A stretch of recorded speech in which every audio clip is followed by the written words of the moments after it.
আমি এক জানাজায় ছিলাম একবার, বাপের জানাজা ছেলে পড়াইতেছিল, কিন্তু আল্লাহু আকবার বলতে পারতেছিল না, কান্নারে কানতে। ছেলে আলেম ছিল, কানতে কানতে কানতে কানতে বাপের জানাজা ছেলে পড়ানো, বোঝেন না, আল্লাহু আকবার বলতে পারতেছিল না, কান্নায় ভাঙ্গা পড়তেছিল।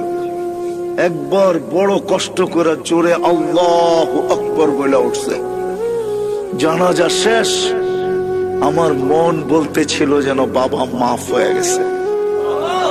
আমি সাথীদেরকে বলতেছিলাম যে আমি জানি না, আমার মন বলে এই বাবাকে আল্লাহ শাস্তি দিবে না। ছেলে আলেম, কলিজার টুকরা নিয়ে গেছে, ঠিক না? বাপ কি কলিজার টুকরা না? মাথার তাজ না? চোখের মণি না? আজকে সমাজে নাও হইতে পারে, কিন্তু একদিন তো বাপ এটাই ছিল, ঠিক না? নিয়ে গেছে যিনি, তার বিরুদ্ধে যাওয়া উচিত ছিল, কিন্তু ছেলে কান্না ধরা কানসেন বটে, কিন্তু কান্না ধরা শেষমেশ কি বলছে? আল্লাহু আকবার, মালিক তুই বড়।